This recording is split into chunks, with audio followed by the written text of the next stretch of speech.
tiene alguna duda, nos la puede escribir en el chat o puede activar el micrófono. De pronto, en el ejercicio como inspectores en los territorios, tengan alguna duda que quieran comentarle al profesor que está el día de hoy acá.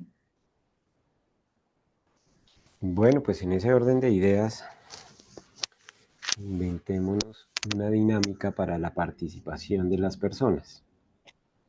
Yo quería hablar sobre un tema particular y es la vigilancia en el área rural. Es muy difícil, digamos, en los temas de captación, donde no hay un sistema de tratamiento, donde hay es una captación y un suministro directo sin previo tratamiento, de cómo se podría direccionar esa vigilancia, donde ni siquiera están inscritos como una empresa de servicios públicos. Digamos, yo creo que eso a nivel nacional es un tema complicado tanto para nosotros las autoridades sanitarias, implementar, digamos, esa inspección, vigilancia y control en esos pequeños suministros.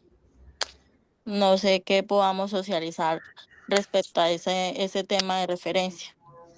Claro, Jenny, eso lo vas a poder encontrar en los últimos dos apartados temáticos del módulo, pero vamos a responder la duda en este momento. Finalmente, ¿qué es lo que ha pasado? Que el gobierno nacional se ha dado cuenta que Colombia es muy diverso y que finalmente no todo el mundo es prestador no todos los acueductos son prestadores de servicio público de acueducto, no todos lo hacen con fines lucrativos como una empresa de servicios públicos, ni tampoco se realiza, puede ser una vigilancia, puede realizarse dentro de estos parámetros que están establecidos en el decreto 1575. La vigilancia no es diferencial, no se acomoda a estas dinámicas rurales. Entonces, ¿qué ha pasado?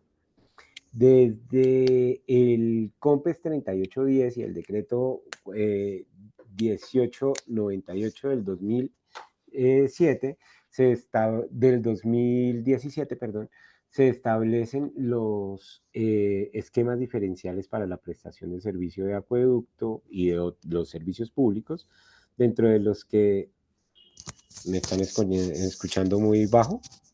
Estoy leyendo acá en los comentarios. Ahora, ¿ya me escuchan mejor? Sí, ahí te estamos escuchando un poquito mejor. Pues yo Listo, escucho vale. bien, pero ahí se escucha Me más están también. diciendo que escuchan bajo, pero bueno, listo, ya ahí voy subiendo el tono. Entonces, es importante tener en cuenta que sí existe una reglamentación para la vigilancia de la calidad de agua en zonas rurales que se está adaptando a estas dinámicas que menciona Jenny, ¿fue? Jenny en su pregunta, y es que, bueno, hay que entender que toda la norma relacionada con vigilancia de calidad de agua estaba dirigida a prestadores de servicio de acueducto, porque así se entendía en el 2007 que todo el mundo iba a ser un prestador de servicio de acueducto, pero finalmente no fue así. No, en la zona rural no, los acueductos rurales son muy pequeños y no pueden cumplir todas las disposiciones que se establece para un prestador del servicio de acueducto. Entonces, ¿qué se empezó a buscar? Mm, un proceso de reglamentación en donde hubiera una progresividad para el cumplimiento, pero sin embargo está diseñado para prestadores de servicio de acueducto en zona rural. ¿Cuáles son los prestadores del servicio de acueducto en zona rural? Pues son todos estos acueductos más o menos grandes que tienen más de 700 suscriptores, de 400 o 500 suscriptores, pero los abastos de agua o autoabastecedores en zonas rurales, que son estos acueductos pequeños que tienen muy poca infraestructura, pues nuestra reglamentación actual no cobija esa vigilancia. ¿Mm? ¿Cómo sería la vigilancia? ¿Cómo sería la vigilancia a estos acueductos rurales o estos pequeños abastos de agua? Tiene que ser de una manera diferencial, tiene que tener en cuenta que no son prestadores del servicio de acueducto y finalmente que la implementación por parte de la autoridad sanitaria va a ser todo un reto. ¿Por qué? Porque las autoridades sanitarias, no sé, para poner un ejemplo, el municipio, pongamos el municipio de Barbosa. Seguramente el municipio de Barbosa Santander tiene 70 acueductos rurales o 60 abastos de agua o acueductos rurales, y para llegar como autoridad sanitaria a vigilar esos 70 acueductos rurales va a ser muy difícil, aún sabiendo que la calidad del agua no va a ser, no va a cumplir con los estándares porque no cuentan con sistemas de tratamiento o simplemente tienen un sistema de distribución, un tanque de almacenamiento y un sistema de distribución. Entonces, ¿qué pasó en el 2020? En el 2020 se publica la resolución 622 por el Ministerio de Salud y el Ministerio de Vivienda, en donde se establecen unos criterios más eh, acordes a estas dinámicas rurales, pero que siguen estando diseñados para prestadores del servicio de acueducto. Incluso se contemplan sistemas de suministro alternativos, como son las pilas públicas, los carrotanques, y también se, se cuenta con un plan de progresividad, se llama, en donde, o se implementa un plan de progresividad en donde el prestador tiene un tiempo para cumplir los requerimientos por norma, en donde se va a hacer un seguimiento a ese cumplimiento. Es complejo todo el tema de la vigilancia en las zonas rurales, pero sí se está desarrollando. Ya tenemos esta resolución 622 que existe para los prestadores. Hace falta que el Ministerio de Salud y Protección Social publique los lineamientos para la vigilancia a los abastos de agua, que son estos acueductos pequeños que no son considerados prestadores del servicio de acueducto, ¿sí? La reglamentación se está desarrollando en este momento, no existe en el momento, pero sí la indicación desde el Ministerio de Salud a las autoridades sanitarias fue hacer un monitoreo a manera de diagnóstico a estos pequeños acueductos rurales para conocer las condiciones de calidad de agua y establecer un criterio de riesgo. Es decir, que los acueductos que tienen una calidad de agua o un cálculo del IRCA con niveles de riesgo altos van a ser priorizados para la vigilancia, y los abastos de agua o acueductos pequeños, rurales, que tengan un índice de riesgo medio o bajo, no estarán priorizados, sino que tendrán otra manera de intervenir, ¿sí? ¿Cómo puede la autoridad sanitaria intervenir a estos acueductos que no sea mediante muestras? Porque finalmente, si nosotros nos damos cuenta, las muestras de calidad de agua son una fotografía que no muestra lo dinámico que es un sistema de tratamiento de agua, ¿sí?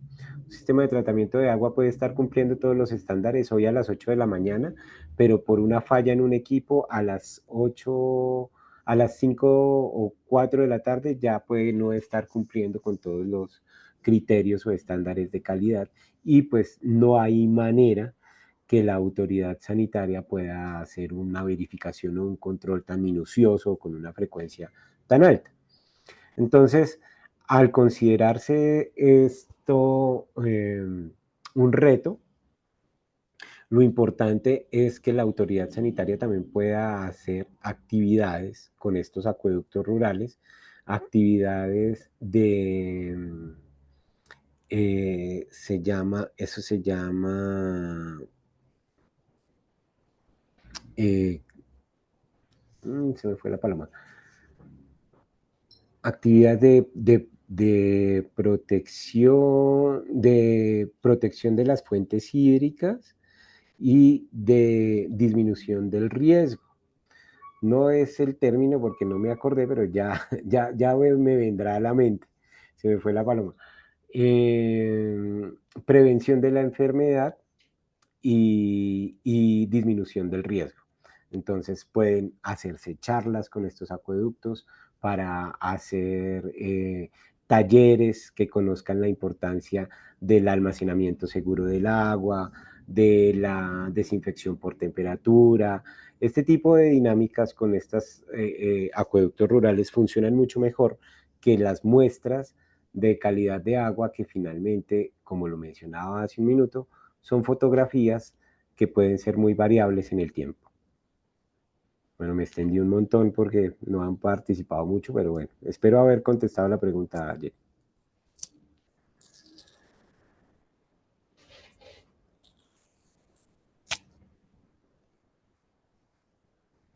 ¿Hay algún otro tema del que quisieran hablar de pronto?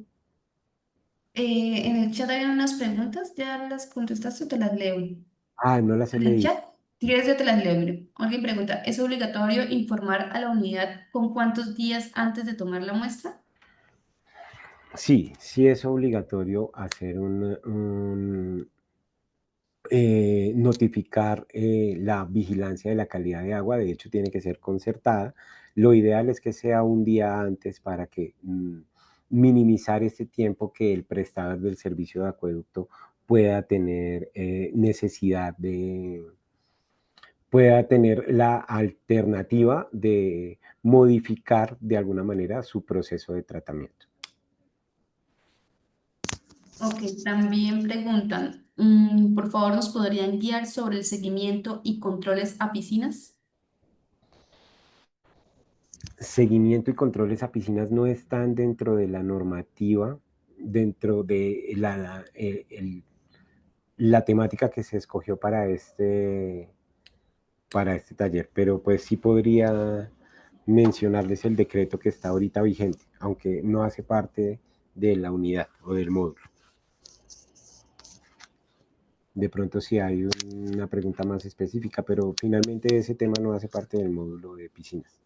Creo que Ricardo pregunta, ¿la caracterización del agua cruda bajo qué decreto o resolución se deben tener en cuenta los parámetros de calidad? Bueno, entonces, cuando nosotros hacemos la caracterización del agua cruda, sí o sí se deben tener en cuenta los parámetros establecidos en la resolución 2115. ¿Por qué? Porque la resolución 2115 es quien define los parámetros de calidad de agua para cuando va a ser usada para consumo humano. Si tiene otros fines, tiene que irse a la reglamentación ambiental, pero si el uso del agua va a ser para consumo humano, los parámetros que se deben monitorear en la caracterización del agua cruda son los parámetros definidos en la resolución 2115. Si esto hace parte de la elaboración del mapa de riesgo, es importante tener en cuenta que algunas de las características que pueden aparecer, que pueden estarse definiendo en el mapa de riesgo, no estarán en la resolución 2115 y es ahí donde la 4716 define como guía de límites máximos permisibles la guía de calidad de agua de la OMS, que yo puedo cargarles la última versión al, al al diplomado para que ustedes tengan actualizada esa información. Entonces, en la guía de la OMS se verifican los parámetros y los límites máximos permisibles de los parámetros que no estén en la resolución 2115.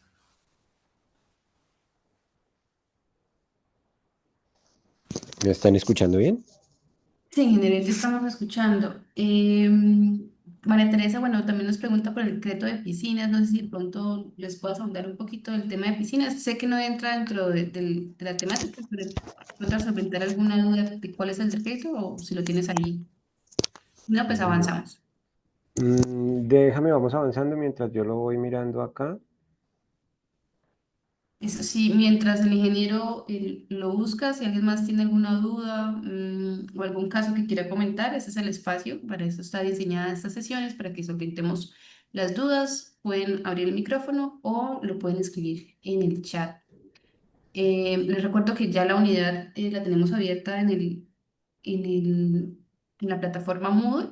Tuvimos algunos inconvenientes esta mañana, algunas personas no pudieron entrar, pero ya solventamos los problemas técnicos que teníamos con la página. porque nos estuvimos comunicando con algunos y tuvieron problemas que no les cargaba. Ya la página está nuevamente habilitada normalmente, entonces ya pueden ingresar a la unidad 5 e ir avanzando en el proceso de autoaprendizaje. Ok. Listo, miremos qué más preguntas. El que está vigente, en cuanto a la reglamentación de piscinas actualmente es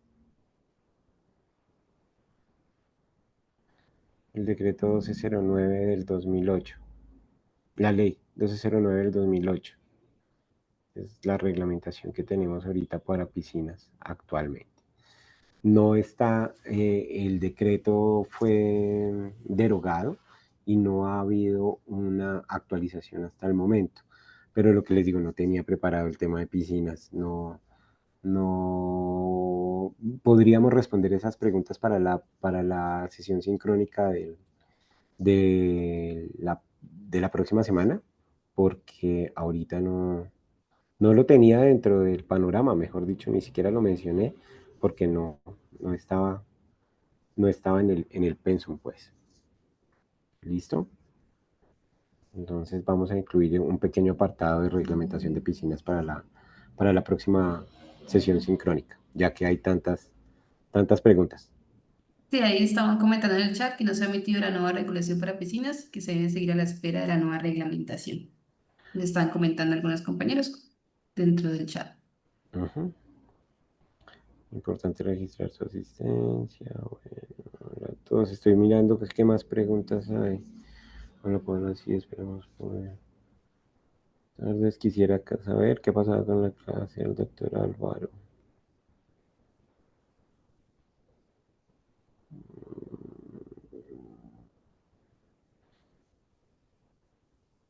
Ingeniero, buenas tardes. Paula, buenas tardes. Bueno, pues voy a hablar de manera personal, pero pues pienso que varios compañeros de pronto tienen la misma duda. En cuanto al tema de piscinas, pues sí quisiéramos lo que básicamente quiero yo y de pronto lo que varios compañeros pretenden es con respecto a ese vacío jurídico que existe, entonces, ¿cómo nosotros como autoridad sanitaria debemos proceder o de qué manera podemos manejar ese tema de las piscinas? Ya que, por ejemplo, nosotros no tenemos un acta como tal de inspección para piscinas. Entonces, ¿qué debemos hacer como autoridades sanitarias en ese tema de piscinas? Listo, Paola. Pues mira, es De pronto para importante. que usted si no lo prepare y pues nos lo diga en la próxima clase. Sí, sí, eso te iba a decir. Es importante, yo les voy a traer la cuñita para la próxima clase porque es un tema que yo no manejo hace un tiempo y no estoy actualizado en cuanto a la directriz que refiere a las acciones de las autoridades sanitarias. Entonces, para no entrar en ninguna imprecisión que pueda luego confundir, ¿les parece para la próxima sesión? Les preparo la pequeña presentación del tema de piscinas como para complementar, si les parece Sí, bien, ingeniero, y teniendo también en cuenta ese quisiéramos vacío como normativo. que se especifique qué nos corresponde a nosotros y qué le corresponde al municipio, porque también sabemos que la alcaldía, o sea, la parte del municipio también tiene ciertas como competencias en esa parte. Entonces, ¿qué es de ellos y qué es de nosotros? Perfecto. Vale, claro que sí, Gracias. Paola. Quedó anotado. Estoy acá en eso justamente.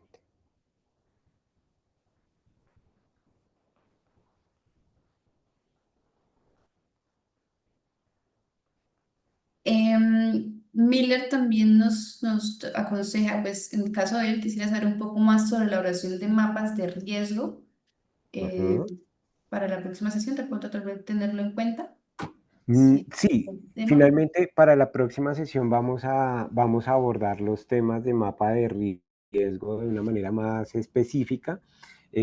Pues la idea con esta sesión eran las generalidades de la reglamentación y del marco normativo y, y ya las precisiones específicas tanto de mapa de riesgo como de vigilancia a acueductos rurales las vamos a abordar en la siguiente sesión sincrónica, ¿sí? Sin embargo, si él me hace la pregunta más específica sobre qué quiere saber del mapa de riesgo, con muchísimo gusto la contestamos en este momento, no hay ningún problema, ¿sí? Solo que esos temas serán abordados de manera mucho más amplia para la próxima sesión, que yo sé que son temas que son bastante importantes.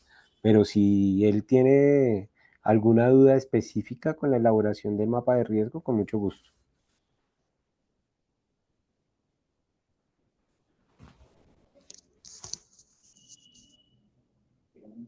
Buenas tardes, ingeniero Pablo. Si me permite un momento, Manuel Vargas, me voy a apoyar un poco con el tema de piscinas. Listo, ingeniero, muchas gracias.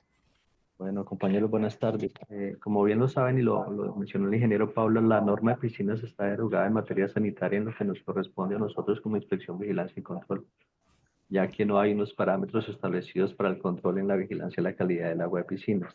Hay unas guías que es lo de la Organización Panamericana de la Salud que se pueden tomar como referencia, pero de acuerdo a los lineamientos que ha establecido el Ministerio, en cuanto a las responsabilidades, todo el tema de seguridad en piscinas es responsabilidad del municipio a través de la Secretaría o Oficina delegada por la Alcaldía para hacer este control de infraestructura en territorio, ¿sí? Es decir, todo el tema de seguridad, los controles, la normatividad de seguridad en piscinas es responsabilidad del municipio.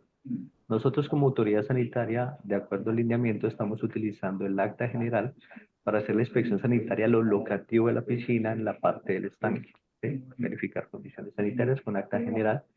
Si hay algún tipo de actividad comercial en torno a la piscina, llámese restaurante, cafetería, bar o algo al respecto, se aplica el instrumento de inspección, vigilancia y control sanitario que corresponde para este tipo de establecimientos, ya sea el de preparación o el expendio de alimentos. ¿Sí? Y con respecto al control a la calidad del agua, lo que podemos hacer es controles de pH, principalmente para verificar cómo está el pH del agua en la piscina, verificar in situ si se está haciendo algún tipo de control, revisar todo el tema de registros, mantenimiento de la piscina, que se estén realizando los mantenimientos en la frecuencia correspondiente, ¿sí? Y que todo esté, en teoría, dentro de los parámetros establecidos. Entonces, una temperatura menor o igual a 40 grados, un cloro libre menor a 2 miligramos por litro. Si tenemos la posibilidad de que se verifiquen controles de bromo, de cianuro, que esté debajo de 4 o de 100 miligramos por litro correspondientemente, y el pH entre 7.2 y 7.8 si la desinfección se hace con cloro, o entre 7.2 o 8 si se realiza a través de otros desinfectantes. Más allá de esto, en materia sanitaria, como lo hemos mencionado, no hay una norma clara que nos diga esto es lo que tenemos que verificar, estos son los parámetros que debemos caracterizar, estas son las muestras que vamos a tomar, ni las frecuencias establecidas, pero sí tener como un control de la operatividad y que por parte del municipio se hagan los controles de seguridad. El martes y miércoles estuve en eso toda la mañana, los 2 días. Y para eso también me toca hacer exámenes. Entonces, como es un medicamento que yo todos los días, tienen que asegurarse que yo no tengo ni tuberculosis, ni hepatitis. Muchas gracias, ingeniero Manuel. Muy amable por su complemento en los temas relacionados con piscinas. Vale, con todo gusto. Vale.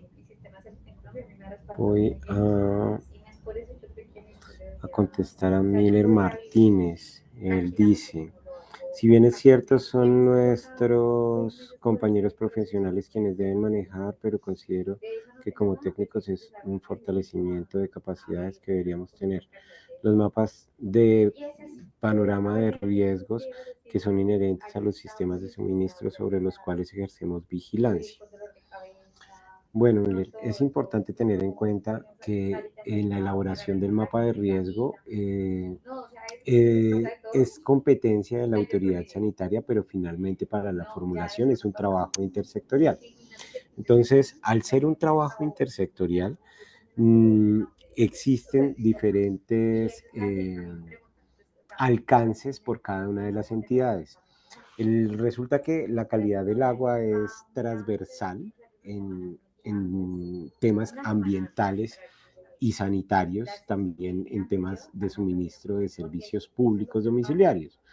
Entonces, El alcance fundamental para la autoridad sanitaria del mapa de riesgo es establecer una vigilancia específica teniendo en cuenta los riesgos que tiene cada una de las fuentes de suministro de los acueductos. ¿Cómo se hace esto? La resolución 4716 establece una metodología que es supremamente lógica y clara. Primero, pues solicita una información inicial con unas caracterizaciones a la fuente hídrica en la zona de su boca toma para definir unos criterios de riesgo, lo cual va acompañado con una visita de inspección ocular. En esta visita de inspección ocular, la autoridad sanitaria lo que busca es identificar los riesgos que pueden llegar a afectar esa fuente hídrica. ¿Cuáles son estos riesgos? Pueden ser riesgos naturales o pueden ser riesgos antrópicos.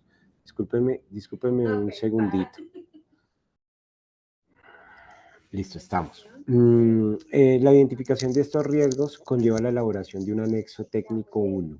Ese anexo técnico 1 identifica los parámetros o define los parámetros que están relacionados con las afectaciones naturales o antrópicas identificadas. Esas afectaciones naturales o antrópicas identificadas son competencia de la autoridad sanitaria y hasta ahí llega la autoridad sanitaria en su primera alcance, digámoslo así, dentro de la resolución 4716.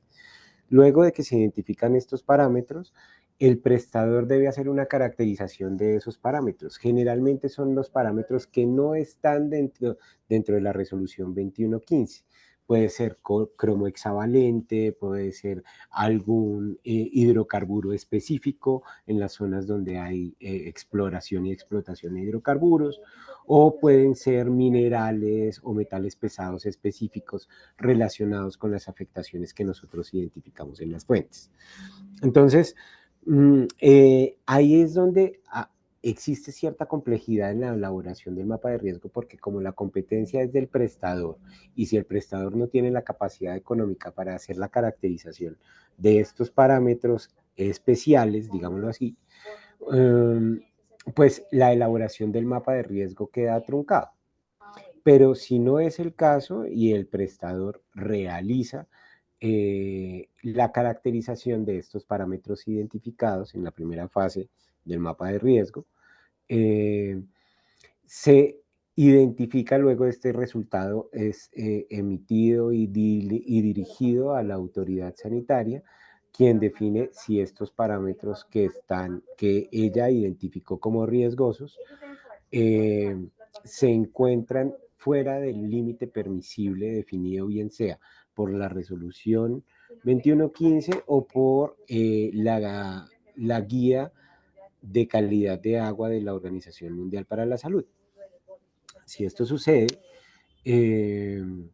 lo que se debe hacer es una caracterización posterior al sistema de tratamiento.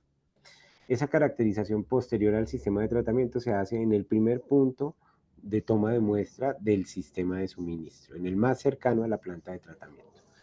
Y ahí se caracterizan nuevamente esos parámetros identificados asociados al riesgo que no cumplieron con el límite máximo permisible. Ya en este punto, si los parámetros pasaron, o sea, si la caracterización tiene los valores dentro del límite permisible o no, ya la autoridad sanitaria, lo dice la 4716, debe establecer una frecuencia y número de muestras para control y para vigilancia de esos parámetros. Creo que es más fácil explicarlo con un ejemplo, pero digamos, si yo estoy en un acueducto de Venta Quemada, municipio de Venta Quemada, donde existen alrededor de la fuente de abastecimiento algunas curtiembres que utilizan cromo hexavalente en su proceso de tratamiento del cuero, solicito que el prestador realice una caracterización de cromo hexavalente en la boca toma. Si en la boca toma la caracterización da positiva para cromo hexavalente y está fuera de los límites permisibles, solicito una caracterización al prestador después del sistema de tratamiento, porque pueda que el sistema de tratamiento remueva el cromo hexavalente, ¿no? Si aún así persiste el cromo hexavalente fuera de los límites permisibles establecidos por las guías de la OMS, pues yo debo establecer como autoridad sanitaria una frecuencia y un número de muestras de cromo hexavalente por parte del prestador, y yo también como autoridad sanitaria tengo que vigilar el cromo hexavalente con una frecuencia establecida que yo como autoridad sanitaria establezco. Entonces, si está presente después del sistema de tratamiento, yo tengo que vigilar de manera frecuente, ¿sí? Puedo establecer una frecuencia trimestral para cromo hexavalente en ese acueducto y le voy a exigir al prestador que haga un control de cromo hexavalente en su red de manera mensual. ¿Por qué mensual? Porque el cromo hexavalente está ahí. Aparte de eso, la resolución 4716 define que este prestador debe elaborar un plan de mejoramiento en donde se dé solución mediante un sistema de tratamiento a remover ese cromo hexavalente que encontramos tanto en la fuente de abastecimiento como en la red de distribución. Por eso hablamos que el mapa de riesgo lo que hace es individualizar esa vigilancia de calidad de agua, teniendo en cuenta los parámetros, teniendo en cuenta los riesgos asociados a la fuente de abastecimiento. Eso, a grandes rasgos, es lo que se realiza a través de la elaboración de los mapas de riesgo. No sé si por ahí ya fue un poco más completa la información para Miller Martínez.